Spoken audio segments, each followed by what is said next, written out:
This is a story about a parallel universe where the super rich hide eye-watering amounts of money around the world.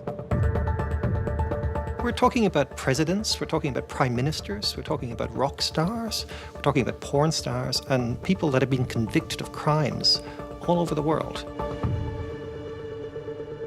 Their methods are usually highly guarded secrets, but hidden in an elaborate paper trail, they're now exposed for all to see. It's a shell game. They hide the assets, they hide the income, they hide the real beneficial owners. To unscramble these incredible structures that you find, it takes a really long time. The keepers of these secrets are lawyers and accountants who work through a global network of trusts and shell companies based in tax havens around the world. Without checks, gatekeepers have carte blanche and are able to ride roughshod over the financial landscape with no questions really asked and no accountability. They pay the fine and then it's just business as usual. I think some of the best money is to be made if you're willing to turn a blind eye to who you're dealing with and where their money might have come from. I think there's very good money to be made, sadly. You have a handful of people who loot the resources of a country. Imagine the good that could have been done with $5 billion, the roads, the infrastructure, schools, medicine, education, healthcare. All of that could have been done. All of that was taken away by a handful of people. The private fortunes of the rich, famous and sometimes infamous are concealed through lucrative financial holdings and expensive real estate. And Australia has become a prime destination for them to stash their cash. I think the outrage that would be expressed by Australians if they knew that corrupt money was buying their local jewels in the crown and competing against locals at auctions, I think they'd be furious about that. In real terms, that means that your children or yourself might be going to buy a property, and when they're at auction, there could be a person there in a suit looking very, very sharp and legitimate, but they could be a proxy acting for a foreign kleptocrat or a politically exposed person. Tonight on Four Corners, we investigate how politicians, criminals and the super wealthy move millions through a parallel economy open only to those who can afford it. And we reveal how an Australian accountant made a fortune helping high-risk clients keep their riches away from prying eyes.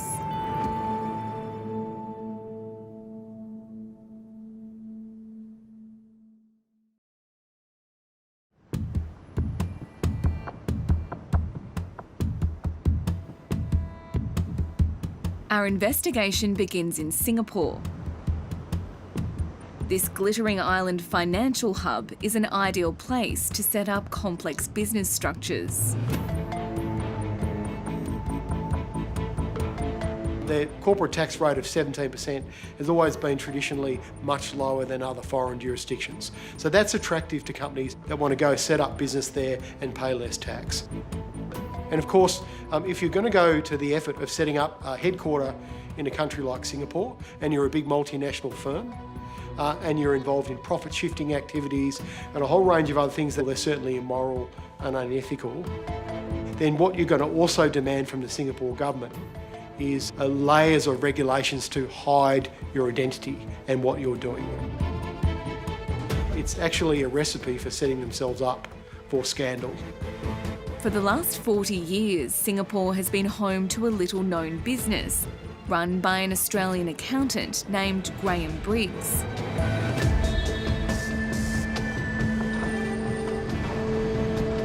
He set up his company Asia City here in the 1980s.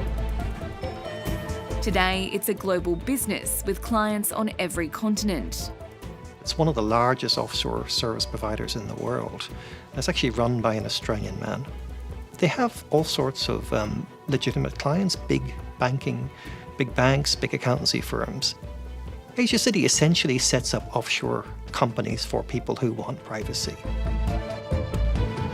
Asia City is part of a growing industry of professional wealth managers helping the super rich manage their cash. It's lawyers, accountants, investment advisors, So anyone who helps with the private equity, venture capital fund, real estate agents, all of them are gatekeepers.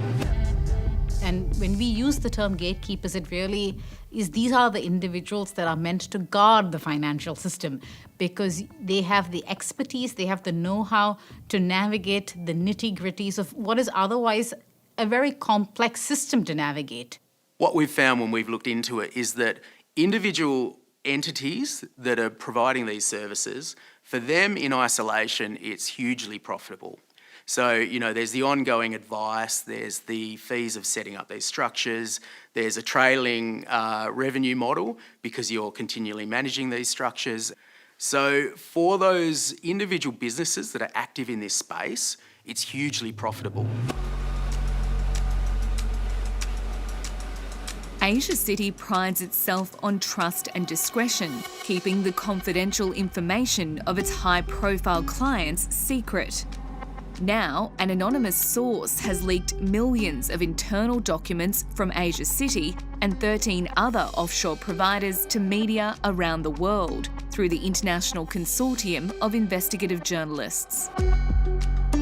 It's interesting that we're seeing somebody who no one's ever heard of. You're talking about Graham Briggs, an accountant, somebody who's gone to Singapore, built a business, and now he's at the centre of what will be, I think, a political storm around the world. Graham Briggs is a 75-year-old grandfather with a taste for the finer things in life. He owns a multi-million-dollar mansion on a vineyard in the Mornington Peninsula. Graham lives in Victoria. He collects art. He likes fine wine, particularly Italian wine. He also collects Japanese fountain pens. So he's somebody with expensive tastes. But he also mixes with people from all over the world, very wealthy, important clients, but also some people who are very high public figures. The leak reveals Graham Briggs amassed a $62 million fortune that includes more than $10 million in real estate, a $4 million rare pen collection, and $400,000 worth of fine wine. Like the fortunes of those he's managed, much of Graham Briggs's wealth is held through a complex offshore company and trust structure. One of the trends that's emerging in the documents in the Pandora Papers is the fact that this offshore world lobbies behind the scenes. It lobbies governments to allow the offshore world to take place. So Graham was particularly involved in turning Samoa into a tax haven.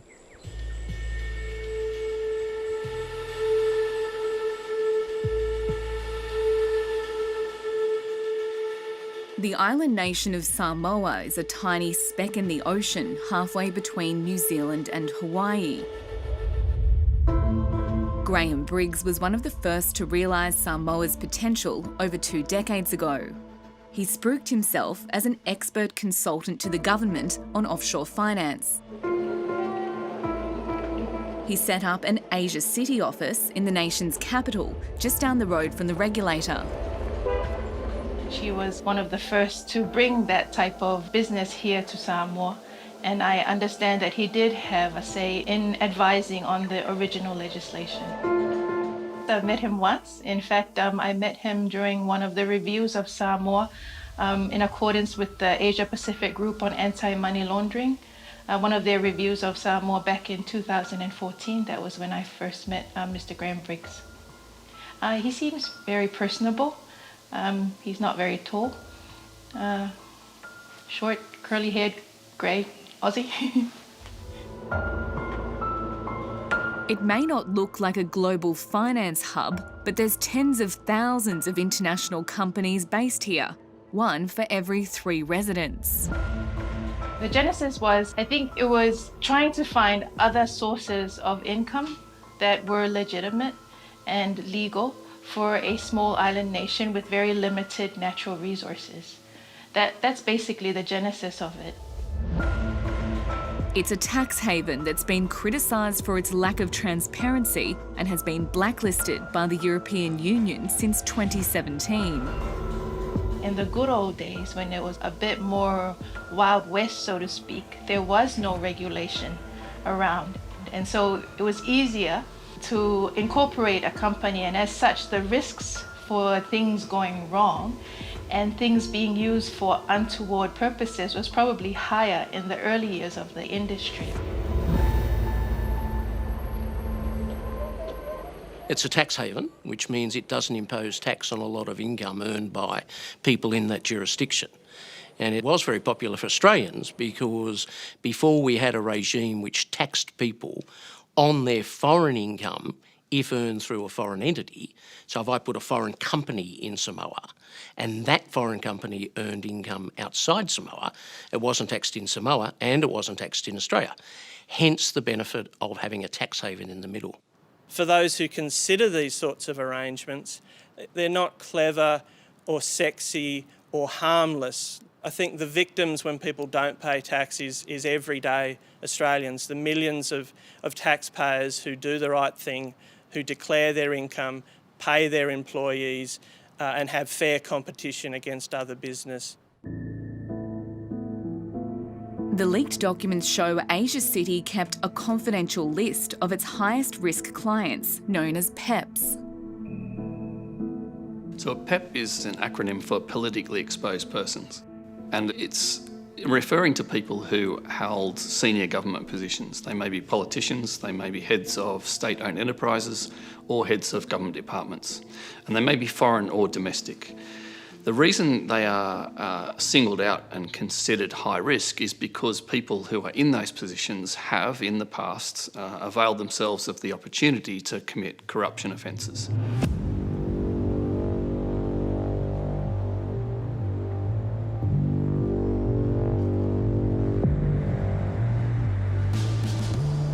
The documents reveal hundreds of millions of dollars of Asia City's clients' money has been ploughed into the booming Sydney property market. 2 luxury apartments in this city tower were purchased by a Sri Lankan, Thirukumar Nadesan, whose wife is a member of the country's ruling Rajapaksa family. He's currently facing corruption allegations. The ownership of the apartments was hidden using a shell company registered in Samoa and managed by Asia City. Australia is seen as an easy place to park your money if you're a criminal, if you're corrupt, if you want to launder money. More Australians out there, more battlers who are trying to buy their first home are going to be competing in an increasingly unaffordable market against potential billionaires or tycoons in foreign countries, some of them involved in corruption. In another secretive offshore setup managed by Asia City, a Singaporean company called Bright Ruby Resources spent nearly $300 million on 2 office towers in Sydney's CBD and bought Sydney's iconic Hilton Hotel in 2015 for $442 million. Documents in the leak reveal the 6 layers of companies and trusts between Bright Ruby and its ultimate owner, Chinese steel billionaire Du Shuanghua, one of Asia City's highest risk clients. He really became quite famous in 2008 when he became the 2nd richest man in China according to the Hurun list, which is kind of similar to our AFR rich list. In fact, there was a bit of a story about, he fought off to become the richest man in China. He actually, I think, persuaded the editor to change that because in China it's always not a great idea to become the richest billionaire because a lot of things tend to happen to them after they top the rich list. Controversy has dogged Du Shuanghua since he admitted to a closed court in China in 2010 that he'd bribed a Rio Tinto executive millions of dollars. He admitted to paying one of Rio Tinto employees about $9 million in US dollars as a bribe to secure some iron ore. Were you surprised when he admitted to paying bribes but then wasn't prosecuted? You know why? I think it kind of, you can almost see it as in one of his American legal dramas. He agreed to become key witness in a way that he probably was granted immunity from the prosecution in a particular case. 4 Rio Tinto employees, including Australian Stern Hu, was sentenced to years in prison over the scandal. Du went unpunished and went on to make billions. The leaked documents show Du Shuanghua's history of bribery was recorded in Asia City's files, along with his political connections to the Chinese Communist Party. That makes him a politically exposed person by definition, by the anti-money laundering standards. I'm not surprised that someone like Mr. Du can buy the Hilton Hotel through a structure that perhaps hides the fact that he's behind it. You have this Russian dolls sort of arrangement where opaque and offshore structures are used to conceal ownership, and it becomes very difficult for an Australian bank, for instance, to unwind that ownership structure when we don't have things like a beneficial ownership register to show who are the ultimate people sitting behind these corporate vehicles.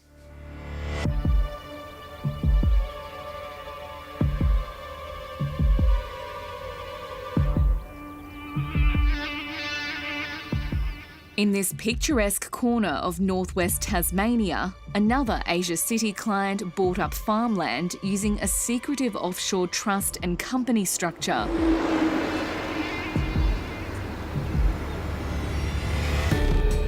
How the money came in was that a Canadian executive had a fund in Bermuda. The Bermudan fund advanced the money to a Singaporean company which acquired the Australian dairy farm. But when you look at the ownership on paper, the Singaporean company is owned by the trustees, two trustees of two respective trusts in the Isle of Man. Asia City files reveal the source of funds for the purchase came from Canadian Stephen de Heinrich, who was a director of international oil giant Addax Petroleum. We are an international oil and gas exploration and production company. In 2007, two senior Addax executives admitted to bribing a former Nigerian oil minister for lucrative contracts. De Heinrich made a fortune after the company was sold for $7 billion. Addax Petroleum, maximizing value for all. The Tasmanian farms were sold back to local owners this year for nearly double the purchase price. Does the Australian government really know who owns property in Australia? No, probably not. And it's one of the advantages of having opaque structures like companies. They're both, again, they give an air of legitimacy. That's owned by a foreign company, so it must be okay.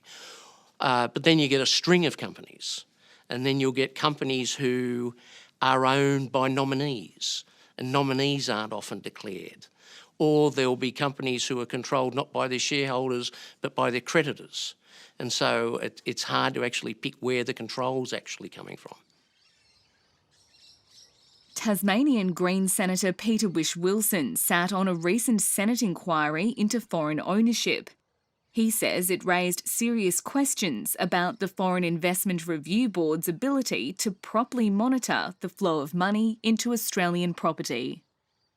See, arguably, an estimated billions of dollars flow into Australian real estate. That's dirty money. And that money pushes up house prices. It makes houses less affordable for your average Australian. And it's certainly not good enough that the government knows there are flaws in our legislation. There are exemptions that need to be removed, or loopholes is probably a better word for it, that need to be removed. Yet they drag their feet in doing this. Now, what that means is, in real terms, that means that your children or yourself might be going to buy a property, and when they're at auction, there could be a person there in a suit looking very, very sharp and legitimate, but they could be a proxy acting for a foreign kleptocrat or a politically exposed person. Now, because there's no regulation of any of the gatekeepers in that transaction chain, that poses a huge risk to Australia. And I think the outrage that would be expressed by Australians if they knew that corrupt money was buying their local jewels in the crown and competing against locals at auctions. I think they'd be furious about that.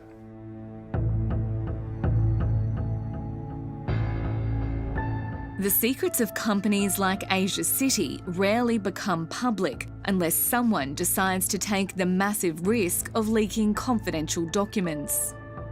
The source wanted two things. First of all, the source wanted anonymity, I presume for safety reasons. And the second thing is that I was told that he wanted to make these documents available to governments all over the world. And this was the best way of doing it, by going to journalists. Gerard Ryle has spent the last decade chasing the secrets of the super rich through tax havens around the world. I keep coming back, it has to have public interest. We're not interested in someone's private affairs. But when we're looking at these records, we're not looking at private affairs, we're looking at things that should be made public. I think what it shows really is that there is a shadow economy, a shadow world out there that we are not aware of. And that this is a world that is enriching the people who are already rich. He's coordinating a team of more than 600 journalists from international media partners, including Four Corners, who have spent months analysing more than 11 million documents. Asia City is just one of 14 service providers in the leak. When you're looking at a secret world, you obviously have to get information from that secret world to really understand it.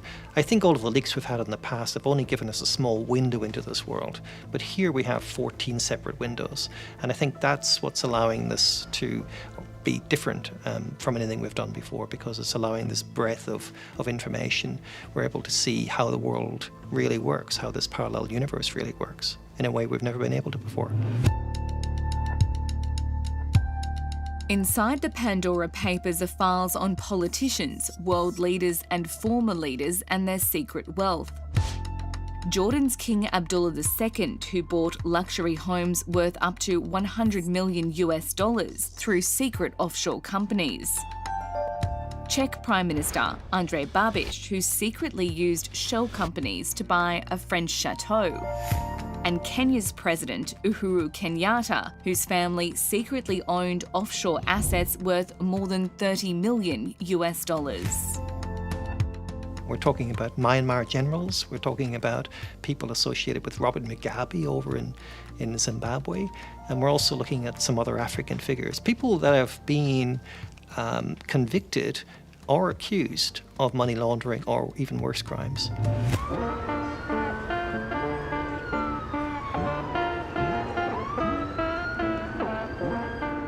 Some of Asia City's clients have been on the radar of authorities for years. In 2014, Asia City was instructed to freeze the assets of one of its high-risk clients. The order was obtained by the US Department of Justice. FBI agent Deborah LaPrevotte was chasing massive amounts of cash plundered by a former Nigerian president. President Abacha died in 1998, and it's alleged that during his presidency he stole, embezzled, extorted just shy of $5 billion. So in 2012, the FBI and the Department of Justice got together and we started to investigate these funds. And what we found is there was a network of individuals that were not only helping President Abacha get his hands on these funds, mostly in cash, but then those funds had to be moved out of Nigeria. In 2010, Asia City set up offshore trusts for a long-time associate of the president, Nigerian politician Abubakar Atiku Bagudu. It was later alleged in court documents that the pair had systematically embezzled public funds worth billions of dollars. Asia City kept Bagudu on as a client regardless. Once in 2013, when it became very public that Mr. Bagudu was listed in the U.S. complaint, they could have said, you know what, there's enough here that causes us pause. So we're going to go ahead and close this account or request that you're no longer our customer. That didn't happen. The FBI is still hunting more than $170 million frozen in trust accounts linked to Bagudu. Bagudu denies any wrongdoing and is contesting the freezing order. It's extremely frustrating. And again, it comes back to these known havens, right? Whether it was Vanuatu, Singapore, Cayman, Switzerland at the time, you have a handful of people who loot the resources of a country, whether it's oil-rich Nigeria, oil-rich South Sudan, resource-rich Congo, and yet frequently a great percentage of the population is living below the poverty level. Imagine the good that could have been done with $5 billion in Nigeria in the late 90s. The roads, the infrastructure, schools, medicine, education, healthcare, all of that could have been, and all of that was taken away by a handful of people.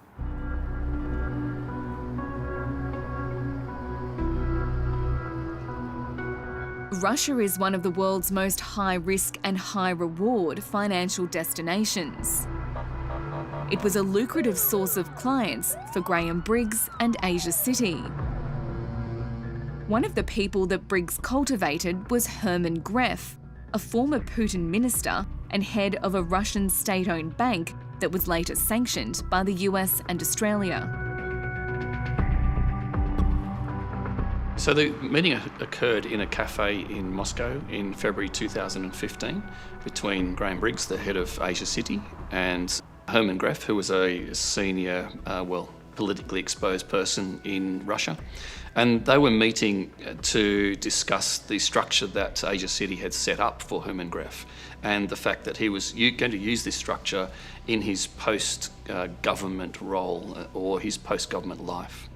So the fact that the bank that Herman Gref is heading up is being sanctioned, I think, is significant. Asia City helped set up an offshore network for Herman Gref and one of his old government colleagues, Putin's former Deputy Chief of Staff, Kirill Androsov. He spoke to Four Corners from Singapore, where he's now a fund manager. Yes, I met Graham. At the very beginning, I met Graham, I think, at the months of incorporation of the fund, because for me it was important who will be the administrator of the fund and what is the attitude of this company. The fact that they're Russian isn't necessarily a red flag, but the fact that they were Russian politically exposed persons and that some of them had allegations of corruption around them. Some of them were very closely linked to the Russian government, senior levels of the Russian government, and then seeing large volumes of money being moved in a circuitous pattern. That is a distinctive red flag. The leaked documents reveal that Kirill Androsov received a mysterious $25 million bonus payment from a Russian businessman with rumoured links to organised crime. Asia City failed to keep track of millions of dollars of transactions in the complex Russian structures. Money laundering expert John Chevis has reviewed the documents. It's worth noting that these weren't insignificant amounts of money. We were talking about $25 million at a time for some of these transactions. There were the circuitous transactions between these three people, whether they were conducting those transactions themselves or whether someone was conducting them on their behalf. They didn't appear to have any legitimate economic reason for some of these transactions that were occurring. The transactions of Asia City's Russian clients were later investigated by the Singaporean regulator, which delivered a damning report. Well, they found that the Asia City's anti-money laundering systems were very, very lacking. They were lacking in many ways. They suggested that the policies and processes weren't in place and that those policies and processes that were in place weren't being followed properly. There's been a lot of criticism. Androsov categorically denied that any of his commercial dealings are in any way improper or unlawful. He told Four Corners he continues to work with Asia City. As far as I know, they still have a license, and as long as they have license, they are liable to operate. So I don't know details of this case, and I don't know the substance. We keep business in some of the aspects, and we stop business in some of the other aspects, but I don't think that it's connected with this case that Monetary Authority of Singapore announced against of them. Last year, the Monetary Authority of Singapore fined Asia City $1.1 million for failing to adequately monitor its high-risk clients and multiple, and in some cases systemic, lapses in anti-money laundering controls. You have to ask yourself, why is somebody in this business? Why is somebody running a trust company out of Singapore where they've been found to be delinquent in their vigilance to fight anti-money laundering and terrorism financing? So, I could only say that I'd have to question. He knows what his company's doing. I would want to know, has anything changed since they were audited and fined? The fine was so minimal. I mean, it's less than a slap on the wrist. Revenue authorities around the world, the big revenue authorities, are aware of the scale of what the professional enablers do and the scope of their reach. So they've formed various joint task forces to try to combat hidden income, hidden assets, and the whole camouflaging of beneficial ownership by the enablers. Australian authorities have been trying to track offshore tax evasion for years. In 2006, the ATO launched the biggest tax fraud investigation in Australia's history. It was dubbed Project Wickenby. So Project Wickenby was, I guess, the first time that we brought together a multi-agency focus on offshore tax evasion. We raised well over $1 billion in liabilities, in tax that wasn't paid and additional penalties.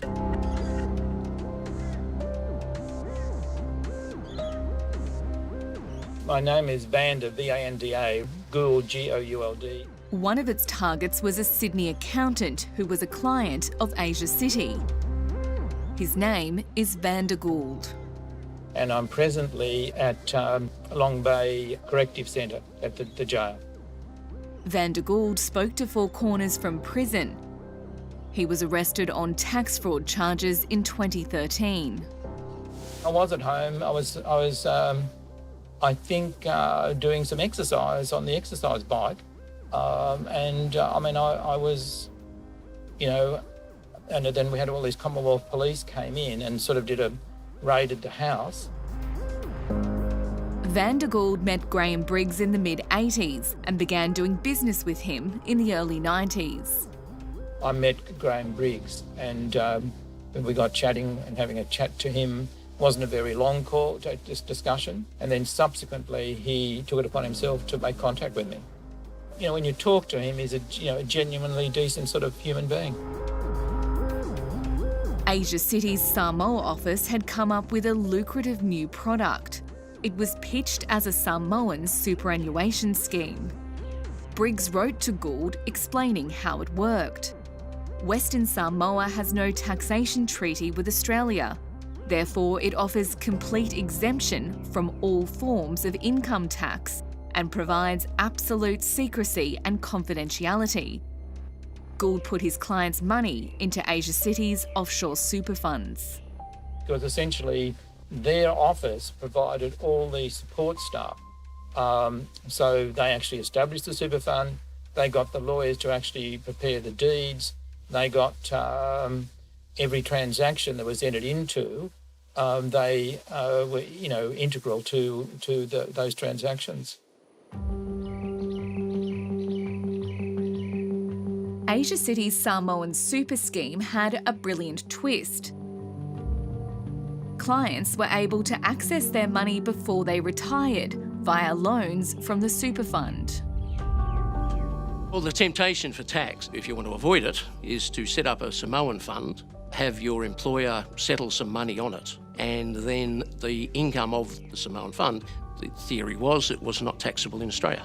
So the income of the fund can be earned tax-free in Samoa, but if you want to get it back to Australia, we did have rules, like all super funds, that if you got a payment on death, disability, a certain age being reached or retirement, you were taxable on it.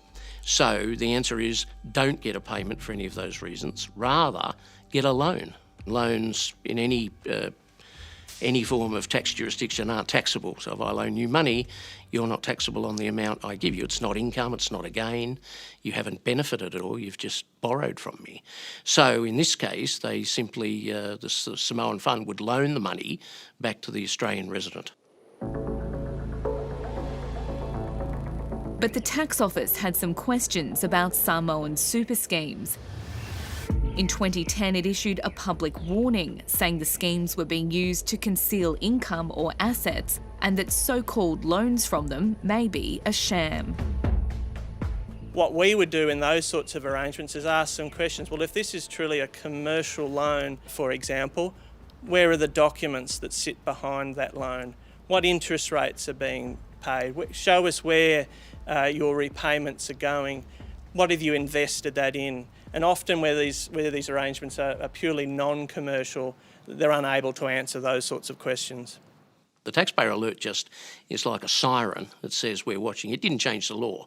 The taxpayer alert just highlighted that the tax office was aware that certain people were doing certain things. Gould's tax fraud charges were eventually dropped, but he was later jailed for perverting the course of justice for coaching a witness to lie.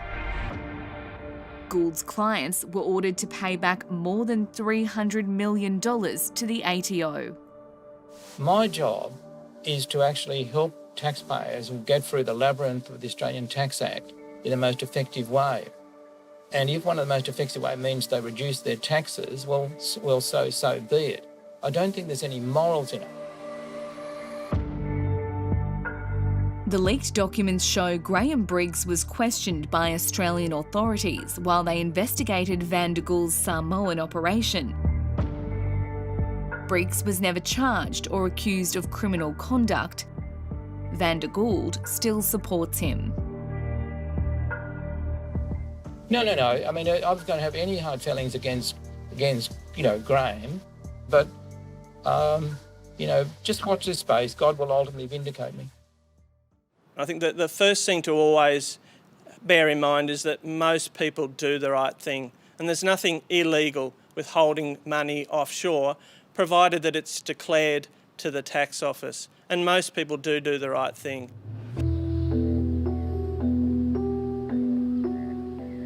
While Graham Briggs has retired to his vineyard outside Melbourne, Asia City continues to do business in tax havens around the world.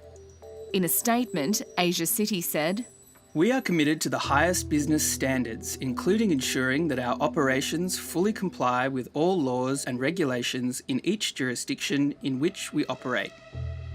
The regulatory and industry landscape has evolved over the course of our 45-year history, and we have worked diligently to comply with prevailing regulations through this passage of time."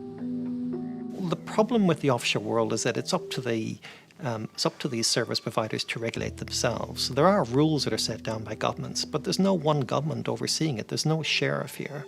And so when you're living in this sort of parallel universe where there is actually no government oversight to speak of, it's actually very important that these firms follow the rules.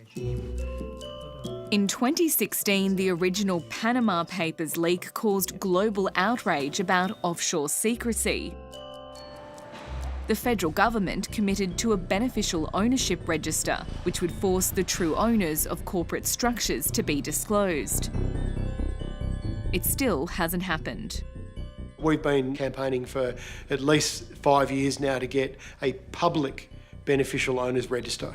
Australians have a right to know who is buying their land, their sovereign wealth, their future. I'm not going to get into any arguments about whether foreign investment is good or bad, but bloody hell, our laws should be good. Accountants and lawyers who do set up a lot of these structures for illicit funds aren't required to even provide any detail to regulators around who is the ultimate beneficial owner of this particular investment. There's no real reason for that, except for that these industries like the accounting profession and the legal profession have lobbied very ferociously in Canberra. This reticence to set up a beneficial ownership registry therefore undermines the efforts of Australia's allies to actually plug the problem and check the problem. But what happens is if you allow the trend to continue and you allow the country to essentially be a destination for illicit wealth that buys up land, buys up real estate, when you start becoming a destination for criminal money and ill-gotten money, there's the question of what other problems are you bringing in with it as well. Is it going to be just the money? Because it's never just the money. It's estimated up to a tenth of the world's wealth is parked in offshore financial centres, costing governments hundreds of billions of dollars in lost tax revenue each year. There's increasing calls for Australia to strengthen regulations governing this parallel world. We are woefully behind the times. So, of all the Financial Action Task Force members around the world that haven't complied with all of the obligations around gatekeeper professions, that's the US, China, and then you're talking about countries like Madagascar. And then on that list of countries, you have Australia. So we've really dropped the ball in this area.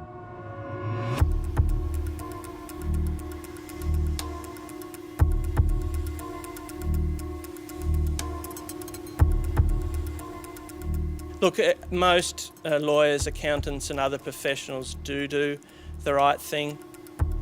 It is relatively easy to be tempted to get involved in offshore tax arrangements. My message to them is that don't facilitate lying, cheating and stealing from other Australians. You will soon find yourself over your head in these arrangements. They're not clever, they're not harmless, they victimise the entire Australian society.